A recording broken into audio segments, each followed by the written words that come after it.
Je suis Yeri Sanogo. Vogo Afrique est situé au Carrefour Géobéton, non loin de l'école résidentielle. Les topos de l'immobilier de Tchilogo TV. Vogo Afrique, comme je l'ai dit tantôt, nous construisons avec le parpaing et nous construisons également avec ce qu'on appelle communément le géobéton, les blocs de terre compressés et stabilisés. Nous avons parlé dans la vidéo précédente de la superstructure en parpaing. Nous allons parler cette fois-ci de la superstructure en géobéton. Au niveau du géobéton, la production des blocs se fait sur place sur le chantier. Nous faisons venir de la terre ayant une bonne teneur en latérite et nous produisons les blocs sur place. Et après un délai de plus de 15 jours, sous bâche ou à l'ombre, les blocs atteignent une résistance mécanique permettant la construction. Donc si nous devons faire l'élévation de murs à ce niveau-là, au niveau des amorces de poteaux que nous avions prévues dans la fondation, nous faisons en sorte que le chaînage bas englobe tous les amorces de poteaux parce qu'au niveau des blocs géobéton, on n'a vraiment pas besoin de poteaux, de réducteurs, tout ça. En dehors des poteaux isolés, bien évidemment, eux, ils peuvent rester. Ou bien si le client insiste, on peut mettre des poteaux aux 4 angles. Des poteaux d'angle. Sinon, nous n'avons pas besoin de poteaux puisque les briques s'entrecroisent à chaque niveau parfaitement. Et les blocs sont d'une épaisseur minimale de 15 cm. Sinon, on en a de 18, on en a de 22. Mais nous travaillons essentiellement en ce moment avec des blocs de 15 cm.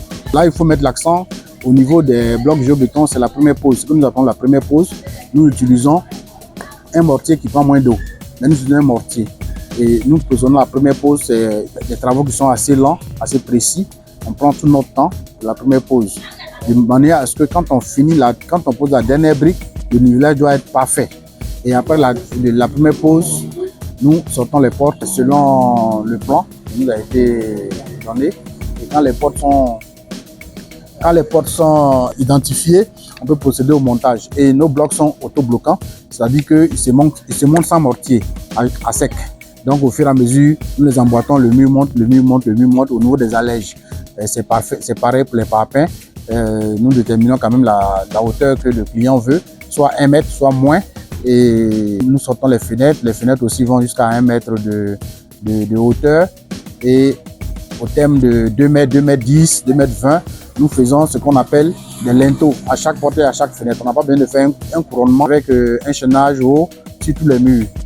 À chaque porte et à chaque linteau, nous mettons, à chaque porte et à chaque fenêtre, nous mettons des linteaux, soit avec 4 fers 8 ou bien avec, si c'est des petites fenêtres, nous pouvons utiliser juste des épingles du fer 8 reliées par toujours du fer 6. Et quand nous avons fini les linteaux, nous poursuivons le montage du mur jusqu'à, on va dire, 3 mètres. 3 mètres, c'est suffisant pour une maison basse. Et là, nous faisons ce qu'on appelle la couronne de finition avec du fer 8, 2 fer 8 reliés par une épingle de fer 6 et avec un béton dosé à 350 kg par mètre cube. Mais si maintenant le client, selon le type de maison qu'il veut, s'il y a des pignons, nous montons les pignons. Mais en général, je préfère faire une maison avec un couronnement plat et la charpente de la toiture viendra dessiner, dresser les pignons, donner la forme à la maison. Là, c'est la charpente de la toiture qui va déterminer ça. Et donc voilà pour un peu pour le géobéton. Le montage est rapide, comme je l'ai dit, on n'a pas besoin de mortier. Il y a moins de béton, moins de ciment, moins de fer, tout ça au niveau de la superstructure. Mais le soubassement, lui, il doit être vraiment costaud parce que les briques géobéton sont très lourds et la charge est importante. Donc nous ne travaillons pas sur la fondation. La fondation doit être parfaite, les poteaux et les réducteurs correctement respectés en amorce. Voilà. Et la fondation se fait en plouement, en aglo 15 plins. Voilà. La fondation même pour les maisons géobéton. Voilà pour le géobéton en superstructure. Comme je l'ai indiqué, nous construisons en géobéton. Et sur place aussi, nous avons des pavés, des ourdis, des claustras. Il y a une variété vraiment importante de claustras aussi. N'hésitez pas à nous contacter. Je suis Yeri Sanogo. Nous avons une équipe vraiment prête à vous accompagner partout où vous voulez. Et soyez sûr qu'avec Vogo Afrique, votre projet sera réalisé dans de bonnes conditions et selon votre calendrier, selon vos choix. Voilà. Merci et à bientôt. Les topos de l'immobilier de Tchilogo TV.